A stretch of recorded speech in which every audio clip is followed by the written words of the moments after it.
அல்லேலூயா. கர்த்தருக்கு ஸ்தோத்திரம். அந்த நாளில் உங்களுக்கு வெளிப்படுத்தல ஒரு செய்தியை சொல்ல தேவன் நமக்கு அனுக்கிரகம் பண்ணி இருக்கிறார். தவணை கொடுத்தேன் அப்படின்னா என்ன? கால அவகாசம் கொடுத்தேன், டைம் கொடுத்தேன், நேரம் கொடுத்தேன். எதுக்கு அப்படின்னா, நீ மனம் திரும்பும்படியாக உங்களுக்கு நேரம் கொடுத்தேன். சொன்ன உடனே தள்ளி விட்டுறாதீங்க. என்ன மனம் திரும்பணும் அப்படின்னா இவங்க இதை தான் சொல்லிகிட்டு இருப்பாங்க, பாவத்தை தான் சொல்லிகிட்டு இருப்பாங்க அப்படின்லாம் சொல்லி தள்ளி விட்டுறாதீங்க. உள்ளே என்ன மேட்ரு இருக்குது, உங்களுக்குரிய ஆசீர்வாதம் என்ன இருக்குது, இதில் இருந்து எப்படி வெளியே வரணும். ஒருவேளை இந்த செய்தியை கேட்குற நீங்கள் இந்த கண்டிஷனில் இருந்தீங்கன்னா தேவன் உங்களுக்கு ஒரு நல்ல வாய்ப்பை கொடுக்குறார் அப்படின்னு அர்த்தம். யாரை நேசிக்கிறாரோ அவங்களுக்கு தான் அதற்கேற்ற இந்த கிருபைகள் கிடைக்கும். பார்த்துக்கோங்க, சும்மாலாம் கிடைக்காது. ஏன்னா என்னை சந்திக்கிற அம்மா ஃபஸ்ட்டு என்னை அவங்க பார்க்கும்போதே அவங்க என்ன சொன்னாங்க தெரியுமா? இன்றைக்கி ஆண்டவருக்குள்ளே நான் ஏசப்பா கிருபினால் இப்படி இருக்குது அப்படின்னா, அவங்க முதல் எங்கள் வீட்டுக்கு நான் அவங்கள பார்த்த அன்னைக்கு அவங்க நல்ல ஒரு பெரிய பணக்காரங்க. வெளியே வந்தாலே அவங்க பட்டு சேரி தான் கட்டுவாங்க. அந்த காலத்தில் எப்போ இது 1977 இல்லாட்டா 1978 கிட்டக்க, எவ்வளோ வருஷத்துக்கு முன்னாலேயே அவங்க வெளியே ஒரு சின்ன பக்கத்தில் ஒரு கடைக்கு வந்தால் கூட பட்டு சேரி தான் கட்டிட்டு வருவாங்க. அவங்க நல்ல பெரிய முத்து வச்ச கம்மல் தான் போட்டிருப்பாங்க. அவங்க எங்கள் வீட்டுக்கு என்னை பார்த்து பேசும்போது அவங்க சொன்ன வார்த்தை, நீ பாவத்தெல்லாம் ஆண்டவர்கிட்ட சொல்லிட்டியாம்மா கேட்டாங்க. அப்போ எனக்கு வயசு 24 தான், 24 வயசு. அப்படி கேட்குறாங்க. 2 குழந்தைங்க இருந்தாங்க எனக்கு. அப்போது நம்ம தான் ஃபாதர்கிட்ட சாமியார்கிட்ட நம்ம பாவசிங்கத்தினம் பண்ணுறோமே அப்படின்னு தான் நான் நினச்சேன். ஆனால் அவங்களுடைய வாழ்க்கையில் எப்படி அவங்க தன்னுடைய தவறுகளை ஏசப்பட சொன்னாங்க, எப்படி ஏசப்பா மன்னிச்சாங்க, அதுக்கப்புறம் அவங்க எப்படி வாழ்க்கையில் வெற்றி அடைஞ்சாங்க. பிள்ளைகளுக்கு ஒரு சுகமில்லை, 2 பெண் குழந்தை அவங்களுக்கு. அந்த குழந்தைகள் சின்ன பிள்ளைகளாக இருக்கும்போது சுகமில்லை அப்படின்னா அவளை ஒரு விசுவாசமாக ஜெபிக்கும் போது அவங்க குழந்தைங்களுக்கு சுகமாயிருமா. ரொம்ப அப்படி அதிசயமாக 1 மணி நேரம் என்கிட்ட பேசினாங்க. அப்போ அவங்க என்கிட்ட சொல்லும்போது, நீ இந்த இத்தனை வயசு வரைக்கும் நீ செய்த பாவத்தெல்லாம் சொல்லிடணும் பார்த்துக்கோ, அப்படின்னா தான் உன் பிள்ளைகள் நல்லா இருக்கும், எதிர்காலம் நீ நல்லா இருப்ப, உன் குடும்பம் நல்லா இருக்கும் அப்படின்னு சொன்னாங்க பார்த்துக்கோங்க. அப்படியே நான் ஏற்றுக்கொண்டேன். அவங்க அப்படி பேசும்போதே அவங்க ரொம்ப கலரானவங்க தான். ஆனால் அவங்க என்கிட்ட அப்படி சொல்லிக்கிட்டு இருக்கும்போது அவங்க முகம் ரொம்ப பிரைட்டாக ஆகிட்டே இருந்துச்சு. அப்படியே ரொம்ப சந்தோஷமாக இருந்துச்சு. வசனத்தை சொல்லும்போது அப்படியே எச்சி வடிகிற மாதிரி ரொம்ப அப்படி இன்ட்ரெஸ்டாக. நம்ம கதை சொல்லும்ல, நம்ம இப்போ புக்கிலலாம் கதை படிப்போம், இல்லை சினிமா பார்ப்போம். அந்த சினிமாவை எப்படி நம்ம இன்னொருத்தருக்கு விளக்கி சொல்லுவோம். அந்த கதையை ஆரம்பத்துலேருந்து முடிவு வரைக்கும் அந்த கதையை நம்ம எப்படி மற்றவங்களுக்கு சொல்லுவோம். ஏன்னா அப்படி நானும் எதுவுமே விடாமலே அந்த கதையை நான் எப்படி படிக்கணும் அப்படியே ஃப்ரெண்ட்ஸுக்கு சொல்லிடுறேன் பார்த்துக்கோங்க. அதே மாதிரி அவங்க எப்படி ஏசப்பாவை ஏற்றுக்கொண்டாங்க, இன்றைக்கி எவ்வளோ நல்லா இருக்காங்க அப்படிங்கிறத பற்றி அவங்க சொல்லும்போது, நீ ஃபஸ்ட்டு பாவத்தை நீ சொல்லிடணும் பார்த்துக்கோ அப்படின்னு தான் எனக்கு சொன்னாங்க. இந்த அம்மா இப்போ இறந்துட்டாங்க. அப்போ அவங்க 77 இல்லாட்டா 1977 78 கிட்டக்க சந்திக்கும் போதே அவங்களுக்கு 50 வயசு கிட்டக்க வரும். அப்போ இப்போ ரொம்ப வயசாகிக்கலாம். அவங்க பிள்ளைங்களே என்னை விட வயசாக இருக்காங்க. அவங்க வீடு வாசல் நான் கடந்து வரும்போது அவங்களுடைய பேர பிள்ளைகள் எல்லா பிள்ளைகளுமே ஏசப்பா கிருபினால் ஆண்டுக்குள்ளே இருக்காங்க. ஒரு பிள்ளைக்கெலாம் குழந்தை இல்லாமல் இருந்து ஒரு பேத்திக்கு, அந்த பிள்ளை ஒரு நாள் ஆலயத்தில் நான் பார்த்தேன், தனியாக உட்காந்து அப்படியே முக்காடு போட்டு கண்ணீரோடு ஜெபிச்சுக்கிட்டு இருந்தா. அந்த சாலை நல்லா முகத்தில் மறைச்சி ஜெபம் பண்ணிக்கிட்டு இருந்தா. அப்போ நான் பார்த்தேன், குழந்தைக்காக ஜெபிக்கிறா போல், அப்படியே கண்ணீர் எப்படி இருக்கோ தெரியலையே ஆண்டவரே, நீங்கள் நினச்சிக்கோங்கப்பா அந்த பிள்ளைய அப்படின்னு சொல்லிட்டு நான் தனி ஜெபம் பண்ணிவிட்டு வெளியே வந்துட்டேன். கடந்து கொஞ்ச நாளையில் பார்த்தாச்சுன்னா 2 குழந்தைங்க, 2 பிள்ளைங்கள் அந்த வீட்டில் 2 பிள்ளைங்களை கையில் வச்சு ஏந்தி அவங்க கோயிலில் காணிக்க வச்சாங்க. எனக்கு ஆச்சரியமாக இருந்துச்சு. தேவன் அப்படி ஆசீர்வதிச்சார் அந்த அம்மாவுடைய பிள்ளைங்களை. அவங்க எனக்கு சொன்னது அதான். அதனால் நான் சொல்ல ஆரம்பித்த உடனே இவங்க எனக்காவது பாவத்தை சொல்லுவாங்க அப்படின்னு நீங்கள் தள்ளி விடாமல் நீங்கள் பார்த்தீங்கன்னா உள்ளே உங்களுக்கு இந்த மெசேஜுக்குள்ளே நல்ல ஒரு பெரிய ஆசீர்வாதம் என்ன செய்யுதுக்கு வெயிட்டிங்கில் இருக்குது. அதுக்கு நம்ம கீழ்ப்படியும் போது கர்த்தர் உங்களை கண்டிப்பாக ஆசீர்வதிப்பார். என்ன அப்படின்னா, தவணை கொடுத்தேன், அதான் நான் தலைப்பாக சொல்லியிருக்கேன். வசனம் வெளிப்படுத்தல் 2வது அதிகாரம் 21வது வசனம். அவள் மனம் திரும்பும்படியாய் அவளுக்கு தவணை கொடுத்தேன், தன் வேசி மார்க்கத்தை விட்டு மனம் திரும்ப அவளுக்கு விருப்பம் இல்லை. அதாவது அதுக்கு முந்தின வசனம் நீங்கள் பார்த்தீங்கன்னா 20ல் ஒரு வேசி மார்க்கமான ஒரு செயலிலே அந்த பெண் ஈடுபட்டிருக்கிறாள். ஆண்டவர் அதை நிறைய நேரம் சொல்கிறாங்க, நீ அந்த பாவத்தை விட்டு வெளியே வந்துரு அப்படின்னு ஏசப்பா சொல்லிகிட்டே இருக்காங்க. ஆனால் அவங்களுக்கு அந்த பாவத்தை விட்டு வெளியே வர மனசில் அதில் ஒரு பிடிப்பு, அதில் ஒரு ஆசை, அதில் ஒரு இன்பம். அதில் ஒரு இச்சை அல்லது வெளியே வர முடியல, ஒருவேளை வர்றதுக்கு விருப்பமும் இல்லையா என்ன அப்படின்னு தெரியல. ஏன்னா வெளிப்படுத்தல் 2:20. அப்போ ஆண்டவர் இவங்கிட்ட என்ன சொல்கிறாங்க அப்படின்னா, அவள் மனம் நீ அவளுக்கு இடம் கொடுக்கிறாய், அவள் உன்னை வஞ்சித்திடக்கூடாது, நீ ஸ்ட்ரெயிட் ஃபார்வர்டாக போய்கிட்டு இருக்க, நீங்கள் சரியான பாதையில் நீ போய்கிட்டு இருக்க, அதனால் அவள் உங்ககிட்ட இடம் பிடிச்சிட்டானா உன்னுடைய கேரக்டர், உன்னுடைய லைஃபு, உன்னுடைய வாழ்க்கையும் மாறி விடக்கூடாது அப்படின்னு சொல்லிட்டு தான் ஆண்டவர் நீ இடம் கொடுக்கக்கூடாது அப்படின்னு சொல்லிட்டு என்ன சொல்கிறாங்க, நான் மனம் திரும்பும்படியாய் அவளுக்கு தவணை கொடுத்தேன், கால அவகாசம், டைம் கொடுக்குறேன், நான் உன்னை உடனே தண்டிக்காமல் நான் உனக்கு டைம் கொடுக்கேன், நீ எப்படியாவது அந்த தவறில் இருந்து, அந்த பாவத்தில், அந்த தப்பில் இருந்து, அந்த கேவலத்தில் இருந்து நீ வெளியே வந்துடணும் அப்படின்னு சொல்லிட்டு தேவன் சொல்கிறதா அந்த வசனத்தில் பார்க்குறோம். ஆனால் 21 வாசிங்க, 2:21 வெளிப்படுத்தல், அவள் மனம் திரும்பும்படியாய் அவளுக்கு தவணை கொடுத்தேன், தன் வேசி மார்க்கத்தை விட்டு மனம் திரும்ப அவளுக்கு என்ன இல்லை, விருப்பம் இல்லை. அப்போ விருப்பம் இல்லை, தவணை இருக்குது, கால அவகாசம் இருக்குது, டைம் கொடுக்காரு, தேவன் இறக்கம் கட்டுறாரு, ஆனால் மனசு இல்லை. இன்றைக்கு ஒரு வேளை அருமையானவர்களே, நம்மளை ஏதோ ஒரு காரியத்தில், சில பேர் சீரியல் பார்க்காங்க, ஒரு அக்கலான்னு சொல்லுவாங்க, நல்லா இருப்பாங்க ஆண்டருக்குள்ளே, ரொம்ப வருஷமாக தெரியும் எனக்கு, அவங்க மூலமாக கூட நிறைய பேர் ரட்சிக்கப்பட்டிருக்காங்க. ஆனால் அவங்க சொல்கிறாங்க, எனக்கு ஒரு சீரியல்லேருந்து வெளியே வரவே மனசு இல்லை, அது எப்போ முடியும், அப்படி அது முடிஞ்ச உடனே அதில் இருந்து நான் வெளியே வந்துடுவேன், அது முடிய வரைக்கும் நான் பார்க்கணும் போல தான் எனக்கு இருக்குது அப்படின்னாங்க. அப்போ நான் சொல்கிறேன், அது முடியவே முடியாது.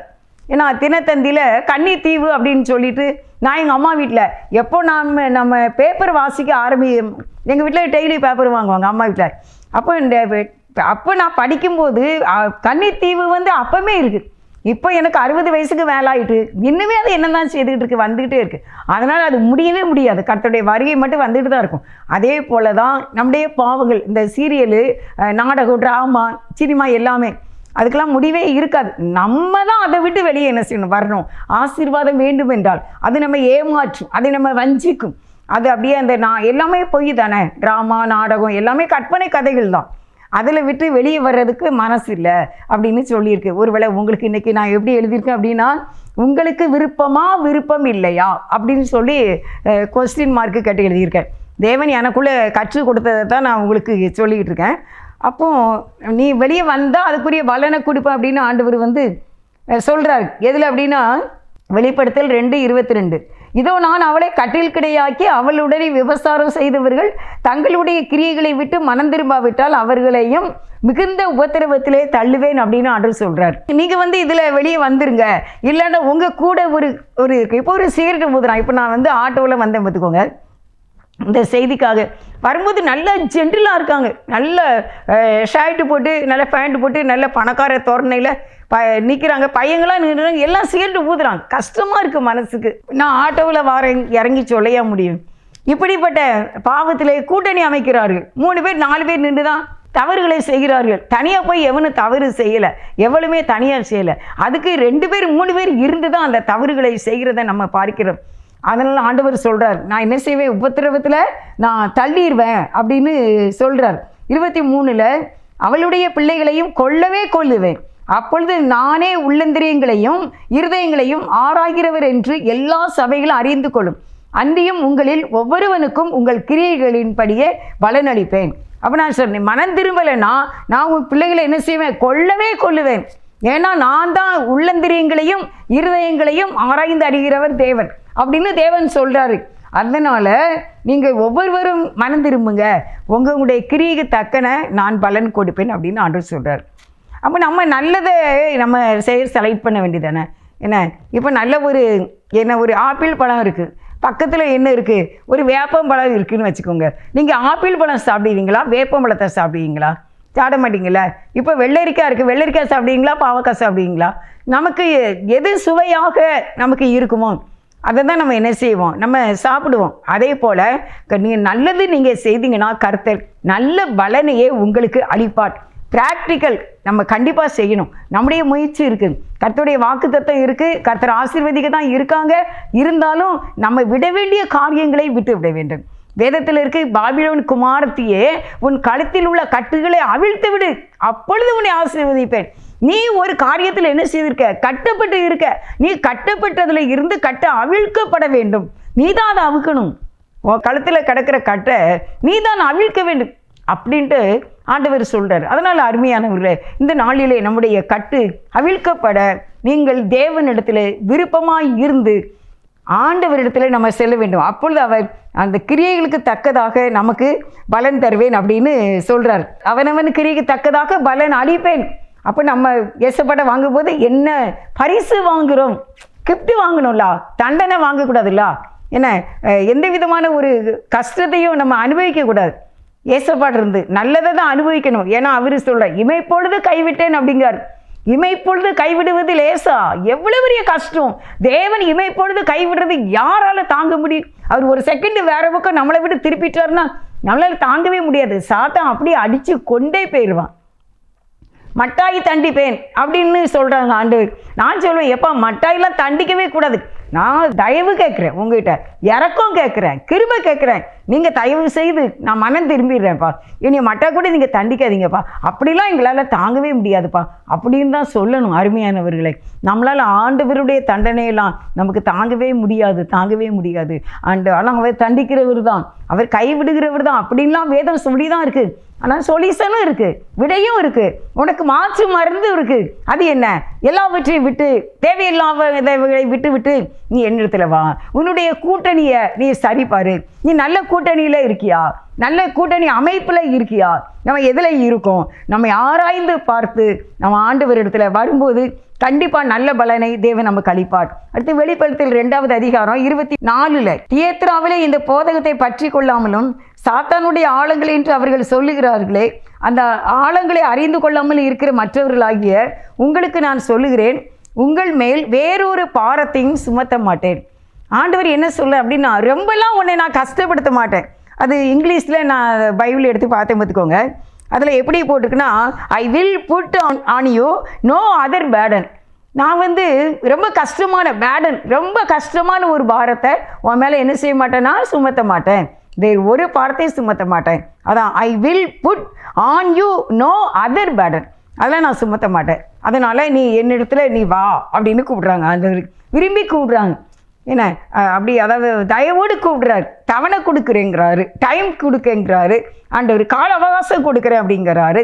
அதனால் நீ என்கிட்ட வந்துரு அப்படின்னு சொல்லியிருக்கு. 25வது வசனம் வெளிப்படுத்த 2:25 நீங்கள் பார்த்தீங்கன்னா, உங்களுக்கு உள்ளதை நான் வருமளவும் பற்றி கொண்டிரு. நான் உனக்குன்னு ஒரு பெரிய ஆசீர்வாதம் வச்சுருக்கேன். நான் ரொம்ப நெருக்கடியான ஒரு சிச்சுவேஷனில் வரும். நம்மளை யாராவது கொஞ்சம் கடினமாக பேசியிருப்பாங்க, ஏதாவது நம்மளை சொல்லியிருப்பாங்க, நம்ம மனசு கஷ்டப்படும்படியாக சில காரியங்கள் நடந்திருக்குன்னு வச்சுக்கோங்களேன். அப்படி மனசில் வரும்போது உடனே நான் ஒன்று நினைப்பேன், எனக்கு என்னுடைய பாதையை நான் போக வேண்டிய இடத்துக்கு நேராக எனக்கு பரலோக ராஜ்யமும் அங்கே எனக்கு ஒரு சிங்காசனமும் வெயிட்டிங்கில் இருக்குது. அது கண்டிப்பாக அது எனக்கு தான். அதை இன்னொருவருக்கு எடுத்து கொடுத்து விடாதபடிக்கு அதை நான் வருமளவும் நீ பற்றி கொண்டு இருக்க வேண்டும் அப்படின்னு தான் 25வது வசனம் சொல்லுது. உங்களுக்குள்ளதை நான் வருமளவும் பற்றி கொண்டு இருங்கள் அப்படின்னு ஆண்டவர் சொல்கிறாங்க. அப்போ அதை நம்ம விடலாமா? நமக்குள்ளதை நாம் பற்றி கொள்ள வேண்டும். அதில் இங்கிலீஷ் பைபிளில் but hold fast what you have till I come. நானே கொண்டு வருவேன். இன்னும் ஒருத்தர் என்ன செய்ய மாட்டேன், உனக்கு கொடுத்து விட மாட்டேன். நானே கொண்டு, ஐ வில் கம் அப்படின்னு சொல்கிறார். Have till I come. நானே என் கையில் என்ன செய்ய உனக்கு அதை கொண்டு வருவேன். அதனால் நான் கொண்டு வர்றதை நீ பெற்றுக்கொள்ளும்படிக்கு என்னுடைய சமூகத்தில் நீ இருக்க வேண்டும், என்னுடைய பாதத்தில் நீங்கள் இருக்க வேண்டும். நீங்கள் சோர்ந்து போயிருக்கீங்களா? நீங்கள் எழும்புங்க, எதை குறித்து கவலைப்படாதீங்க, கடந்ததை நினைக்கவே செய்யாதீங்க, அது முடிஞ்சு போச்சு. அது இனிமேல் நம்ம தேடினால் எப்படி, இப்போ ஒரு செகண்டு இது போயிட்டு இனிமேல் அடுத்த செகண்டு தான், அது போயிட்டு இனிமேல் அடுத்த செகண்டு தான். அதே போல் தான் நம்முடைய வாழ்க்கையில் உள்ள காலங்கள். அதையே நினச்சி நம்ம திங்க் பண்ணி கவலைப்பட்டு நோ யூஸ், பிரயோஜனமே கிடையாது. அதனால் அதெல்லாம் எல்லாத்தையும் விட்டுறணும். அது எத்தனை வருஷத்துக்கு முன்னால், 20 வருஷமா, 10 வருஷமா, 40 வருஷமா, அப்படி இதெல்லாம் நம்ம யோசிக்கவே கூடாது. கர்த்தர் நமக்கென்று பரலோகத்தில் வைத்திருக்கிற இந்த சொல்லி முடியாத அளவு நன்மைகளை நாம் பெற்றுக்கொள்ள நாம் ஆயத்தமாக வேண்டும். அடுத்து 26வது வசனத்தை வாசிக்கிறேன். வெளிப்படுத்த 2:26. ஜெயங்கொண்டு முடிவு பரியந்தம் என் கிரியைகளை கை கொள்ளுகிறவன் எவனோ அவனுக்கு நான் என் பிதாவின் இடத்தில் அதிகாரம் பெற்றது போல ஜாதிகள் மேல் அதிகாரம் கொடுப்பேன் அப்படின்னு ஆண்டவர் சொல்கிறார். நான் ஜெயம் பெற்றேன். ஏசப்பா அந்த உலகத்தில் 33.5 ஆண்டுகள் வாழ்ந்தாங்க. அந்த நாட்களிலே அவர் எல்லாவற்றிலும் ஜெயம் பெற்றார். அவர் அம்மா அப்பாட்ட 30 வயசு வரைக்கும் அம்மா அப்பாட்ட வாழ்ந்தாங்க நாசிரியத்தூரில். அதுக்கு பிறகு வெளியே வந்த பிறகு 3 ஆண்டுகள் ஏசப்பா எல்லாம் நல்லதான் செய்தாங்க, எல்லாவற்றையும் நன்றா செய்தாங்க. ஆனாலும் என்னம்மா ஒரு பிரச்சனை தெரியுமா, எங்கே நான் சாப்பிட போனாலும் அங்கேயும் பிரச்சனை தான். உங்கள் சீடர்கள் கைகளும் சாப்பிட்றாங்க, ஆலயத்தில் போய் யாரையாவது குணமாக்குனா அங்கேயும் பிரச்சனை தான். இன்றைக்கி என்ன சண்டேயில் போய் நீ குணமாக்கிக்கிட்டு இருக்க அப்படின்ட்டு. வீட்டில் ப்ரேயர் மீட்டிங் நடந்தால் அங்கே ஒருத்தருக்கு சுகமானா அங்கேயும் இந்த பாவியான இந்த வீட்டில் உட்கார்ந்துருக்காரு அப்படின்னு தான் பேசுனாங்க. எப்பவும் டார்ச்சர் தான், மென்டல் டார்ச்சர் கொடுத்துக்கிட்டே இருந்தாங்க. ஆனால் ஏசப்பா எதுலேயுமே சோர்ந்தே போகலை. ஏசப்பா தைரியமாக இருந்தாங்க. அவருடைய பிள்ளை ஆண்டவர் எதுக்கு வந்தாங்களோ ஏசப்பா அந்த உலகத்தில், அதை அவர் சீரும் சிறப்புமாக செய்து முடித்தார். நாமும் அப்படியே தான் செய்ய வேண்டும். அதனால் சொல்கிறாரு, நான் அந்த உலகத்தில் ஜெயம் எடுத்தேனா அப்போ என் பிதாவின் இடத்துல நான் அதிகாரம் பெற்றேன். அவர் என்ன அதிகாரம் பெற்றிருக்காரு? ஆண்டவர் இந்த உலகத்தில் எல்லா நோய்களை குணமாக்குனாரு ஏசப்பா, பாவங்களை மன்னிச்சாங்க, 3ஆவது நாள் உயிரோடு எழுந்தாங்க. ஆண்டவர்கிட்ட வந்த யாரும் வெட்கப்பட்டு போவதில்லை. அப்படி இப்போ கடந்த நாளில் நாங்கள் சர்வீஸில் பார்த்து கொஞ்சம் பேர் பேசிக்கிட்டு இருந்தோம். அப்போது எல்லோரும் என்ன பேசுனாங்க அப்படின்னா, இந்த ஆலயத்தில் இயேசுவை ஏற்றுக்கொண்டவங்க எப்படியாவது நல்லா தானே இருக்காங்க, ரொம்பலாம் அப்படி ஒன்றும் மோசமாலாம் போகலையே, நல்லா இருக்காங்க அப்படின்னு அவங்க சொன்னாங்க. எனக்கு உண்மையிலே அப்படி தான் நிறைய பேர் நான் பார்க்குறேன். அவங்க மற்ற மார்க்கத்தில் இருந்து கிறிஸ்தவ மார்க்கத்துக்கு வந்த பிறகு அவங்க கர்த்தரை அறிந்து அவங்க அந்த ப்ரேயர் மீட்டிங் அப்படின்னு வரும்போது ரொம்ப நல்லா இருக்காங்க. ஒரு அக்கெல்லாம் மீன் வியாபாரம் தான், தலையில் மீன் வச்சு பணம் மட்டும் என்ன தெரியுமா, மற்றபடி எழுத தெரியாதான், எதுவுமே வாசிக்க தெரியாதான். ஆனால் பாருங்கள் அப்படி ஆண்டவருக்குள்ள சந்தோஷமாக இருக்காங்க. அவங்களுக்கு பரலோகத்தின் தரிசனத்தெல்லாம் காட்டுறாங்க ஆண்டவர். இப்படி இந்த அக்காவுக்கு காட்டினாங்களாமா. ஒரு நாள் மழை பெய்துக்கிட்டு இருக்கான், கஞ்சியில் அப்படியே மழை தண்ணி கஞ்சியில் வடிஞ்சிக்கிட்டு இருக்கான். அந்த கஞ்சி தான் குடிக்கணுமா. அப்படி சொன்னாங்களா ஆண்டவர்கிட்ட, ஆண்டவரே இந்த கஞ்சை தான் நான் குடிக்கணும், மழை பெய்யுதுப்பா, நானும் ஒரு ஓரமாக உட்காந்துருக்கேன். சரிப்பா உங்களுக்கு நன்றிப்பா, நான் நல்ல சாப்பாடுலாம் சாப்பிட்ருக்கேன்ல, இன்றைக்கி தானே மழை பெய்யுது, இதுக்கு நான் உங்கள்கிட்ட குறை சொல்லலாமாப்பா அப்படின்னு சொல்லிகிட்டு இருக்கும்போது அப்படியே ஒரு தரிசனம் கண்டாங்களாமா. ஒரு பெரிய, அதாவது ஒரு பெரிய ஹால் மாதிரி, ரொம்ப பெரிய ஒரு வீதியான ஒரு இடத்துல இந்த அக்கா உட்காந்துருக்காங்களாம். அப்போ அங்கே எல்லாருமே ரொம்ப அழகானவங்களாக இருக்காங்க. ஒருத்தங்க ரொம்ப ஊக்கமாக ஜெபம் பண்ணி கொண்டிருக்காங்களாம். அப்போ ஒருத்தர் இவர்கிட்ட கேட்டாங்களாம், நீங்களாம் எங்கேருந்து வந்திருக்கீங்க அப்படின்னு கேட்டாங்களாம். அப்போ அந்த அக்கா சொன்னாங்களா, நாங்கள் இப்படி தூத்துக்குடியில் ஒரு சபையிலேருந்து நாங்கள் இங்கே வந்திருக்கோம் அப்படின்னு. இவ்வளோ பேர் வந்திருக்கீங்களா அப்படின்னு சொன்னாங்களாமா. அதோடு அவங்க முழிச்சிட்டாங்களே, என்ன நம்ம எவ்வளோ பெரிய வீட்டில் இருக்கோம், நம்ம வீடே ஓடு போட்ட வீடு ஒளிவிக்கிட்டு இருக்க அப்படின்ட்டு முடிச்சிட்டாங்களாம். பார்த்துக்கோங்க. அப்போ என்கிட்ட சொன்னாங்க, நம்ம எல்லாரும் அங்கே இருக்கோம் அப்படின்னு சொன்னாங்க. ரொம்ப ஒரு சந்தோஷமாக இருந்துச்சு பார்த்துக்கோங்க. அதனால் நம்முடைய வாழ்க்கையில் அந்தை நம்ம எப்படியாவது என்ன செய்யணுமா, பெற்றுக்கொள்ள வேண்டும். அதுக்கடுத்து நமக்காக வைத்திருக்கிறார் பிதாவின் இடத்துல. ஏசப்பா அதிகாரம் பெற்றது போல நானும் உங்களுக்கு ஜாதிகளின் மேல் அதிகாரம் கொடுப்பேன். அதான் சொல்லுவாங்க, பவர் கொடுத்துருக்கார். இந்த அதிகாரத்தை நமக்கு கொடுத்தது யார்? பேயை விரட்டுற அதிகாரத்தை கொடுத்தது யார்? நோயை குணமாக்குற அதிகாரத்தை கொடுத்தது யார்? தேவன் தான். ஏசப்பா சொல்கிறாங்க, நான் என் பிதாவின் இடத்துல அதிகாரம் பெற்றேன், நீங்களும் என்னை போல பிதாவுக்கு கீழ்ப்படிந்து பிதாவின் சித்தம் செய்தீங்கன்னா உங்களுக்கு அந்த அத்தாரிட்டி கிடைக்கும் அப்படின்னு ஆண்டவர் சொல்கிறார். அடுத்து என்ன கொடுக்கார் அப்படின்னா, வெளிப்படுத்தல 2வது அதிகாரம் 28வது வசனம் பாருங்கள். விடிவெளி நட்சத்திரத்தையும் அவனுக்கு கொடுப்பேன். ஆண்டவர் விடிவெளி நட்சத்திரம், ஒரு நட்சத்திரமே பூமியை விட பெருசுங்கிறாங்க. அப்போ விடிவெள்ளி நட்சத்திரம், பரலோகத்தில் இருக்கிற விடிவெள்ளி நட்சத்திரம், அதாவது என்ன அப்படின்னா மார்னிங் ஸ்டார், காலையிலே உதயமாகக்கூடிய விடிவெள்ளி நட்சத்திரம் அப்படின்னா மார்னிங் ஸ்டார். அந்த விடிவெள்ளி நட்சத்திரத்தை ஆண்டவர் என்ன சொல்றாரு, and will I give him the morning star, நான் வரும்போது உனக்கு அந்த விடிவெளி நட்சத்திரத்தை கொடுப்பேன், மார்னிங் ஸ்டார், அதை நான் உனக்கு கொடுப்பேன் அப்படின்ட்டு ஆண்டவர் சொல்கிறாங்க. இதுக்கு நம்ம தகுதியாக கிடையாது. ஆனால் அவரிடத்துல சேர்ந்திருக்கிற பிள்ளைகள், ஆண்டவரை நம்பியிருக்கிற பிள்ளைகளுக்கு, அவரையே நோக்கி பார்க்கிறவங்களுக்கு, எசபாக்கு கீழ்ப்படுகிறவங்களுக்கு, உண்மையாய் தேடுகிறவங்களுக்கு, உறுதியாய் எனக்கு என்ன வந்தாலும் பரவாயில்ல, இந்த இயேசு தான், யாருக்காகவும் நான் பின் வாங்க மாட்டேன், யாருக்காகவும் இந்த மார்க்கத்தை விட்டு நான் வெளியே வரவே மாட்டேன், எனக்கு என் இயேசு தான் என்று சொல்லிக்கொண்டு இருந்து உறுதியாய் இருப்பீர்களானால் முடிவு பரியந்தம் ஏசப்பாவை ஒரு குறைவுல சொல்லாமல் மனம் சலித்து போகாமல் நீங்கள் இருந்தீர்களானால் கர்த்தர் சொல்கிறார், பிதாவின் இடத்துல ஜாதிகள் மேல் அதிகாரம் பெற்றது போல உங்களுக்கும் கொடுப்பேன், உங்களுக்கு மார்னிங் ஸ்டார் உங்களுக்கு கொடுப்பேன், இன்னும் உங்களுக்குள்ளதே அதனால் நான் வருமளவும் நீங்கள் பற்றி கொண்டு இரு அப்படின்ட்டு கர்த்தர் சொல்கிறார். அருமையானவர்களே, இந்த நாளில் உங்களுடைய வாழ்க்கையை நாம் ஆராய்ந்து பார்க்க வேண்டும். ஆண்டவரே, நான் எப்படி இருக்கேன் ஆண்டவரே, நான் உங்களுக்கு பிரியமாக நான் வாழ்வேன். என் மனதில் 1000 சிந்தனைகள் வரும். எல்லா சிந்தனைக்கும் நான் இடம் கொடுக்க முடியாதுல்ல. தேவனுக்கு பிரியமில்லாத சிந்தனைகளை நம்ம அவாய்ட் பண்ணிடணும். தூரப்போ இயேசுவி நாமத்தில் அப்படி சொல்லிடணும். யாரையாவது கொண்டு நம்மகிட்ட சொல்வான், இவங்க இப்படி தான், இவங்களை நாம் குற்றம் தீர்க்க வேண்டும் அப்படின்னு சொல்லி கொண்டு வருவான். இயேசுவி நாமத்தினால தூரப்போ. எனக்கு தேவையில்லை, எனக்கு என் தேவன் தான், எனக்கு என் தேவனுடைய ராஜ்யம்தான், எனக்குன்னு அங்கே ஒன்று இருக்குது, அதை நான் பெற்றுக்கொள்ள வேண்டும். ஒரு நாள் ஒரு அக்கா ஒரு தரிசனம் கண்டாங்களாம். என்கிட்ட சொன்னாங்க. இப்போ அவங்களுக்கு 85 வயசு கிட்டக்க ஆயிட்டு. அவங்க டீச்சர் தான், ரிட்டையர்ட் ஆகிட்டாங்க. அவங்க சொல்கிறாங்க, மெயின் ரோட்டில் ஒரு கடையில் நின்றுக்கிட்டு இருக்காங்களாம். அப்போ பார்த்தீங்கன்னா நல்ல பியூர் ஒயிட் ட்ரெஸ்ஸில் கையில் குருத்தோலை வச்சுக்கிட்டு ஜனங்கள் அப்படியே கூட்டமாக ஒயிட் ட்ரெஸ்ஸில் அப்படியே போய்கிட்டே இருக்காங்களாம். குருத்தோலை ஆட்டி ஆட்டி போய்கிட்டே இருக்காங்களாம் அப்படின்னு சொன்னாங்க. சே, பரலோக ராஜ்யம் எவ்வளோ உண்மை பற்றியா?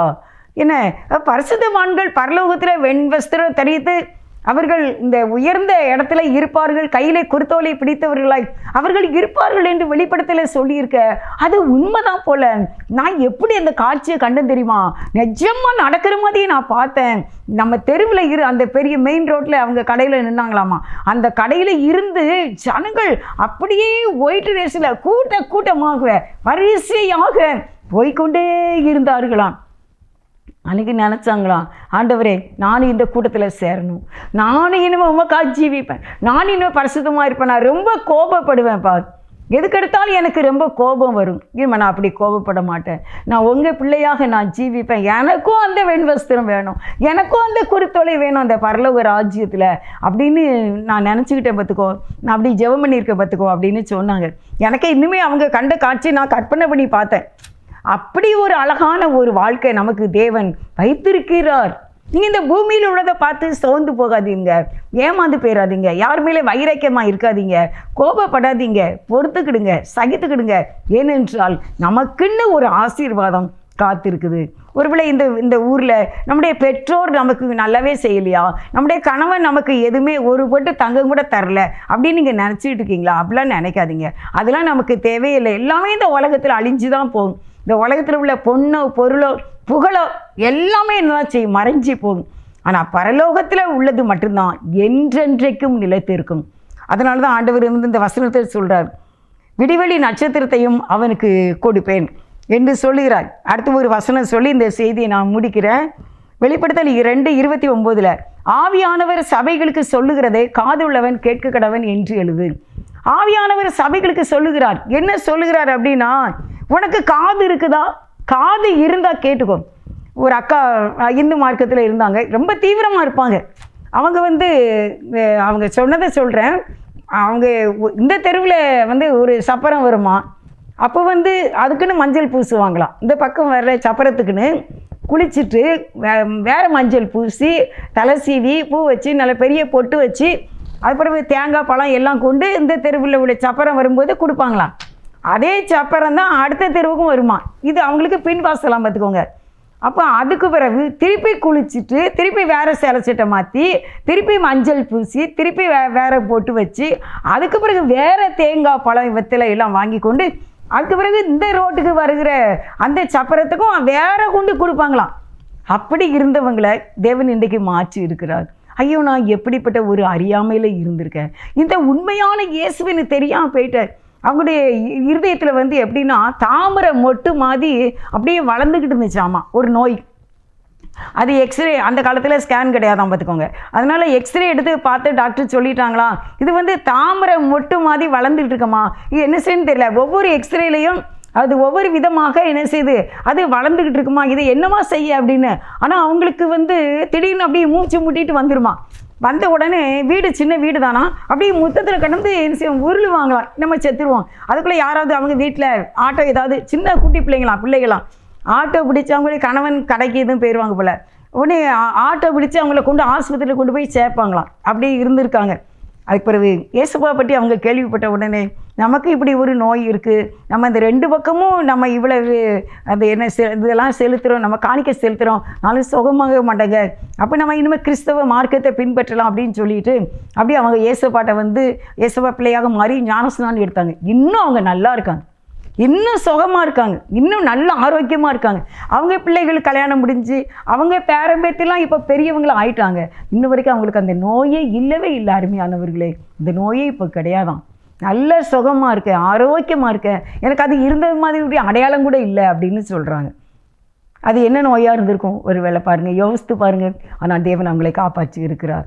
ஆண்டவரை அறிந்ததுனால இன்றைக்கு வரைக்கும் அவங்களால அவங்க குடும்பங்கள் எல்லாருமே உனக்கு இவ்வளவு சுகமாக்குன இயேசு எங்களுக்கு வேண்டும் என்று அவனுடைய சகோதரிகள் குடும்பம் எல்லாருமே இயேசுப்பாவை ஏற்றுக்கொண்டு அவங்களுடைய பிள்ளைகள்லாம் இயேசுப்பாவை ஏற்றுக்கொண்டு இன்றைக்கி நல்லா இருக்காங்க, ஆசீர்வாதமாக இருக்காங்க. ஒரு ஏழை குடும்பம் தான், அவங்களுடைய பிள்ளைகள்லாம் இன்றைக்கி இங்கிலீஷ் மீடியம் படிக்காங்க, இங்கிலீஷ் மீடியம் படித்து அப்படியே ரிச் பீப்புளாக இருக்காங்க. காரணம் இயேசுவை ஏற்றுக்கொண்டதுனால.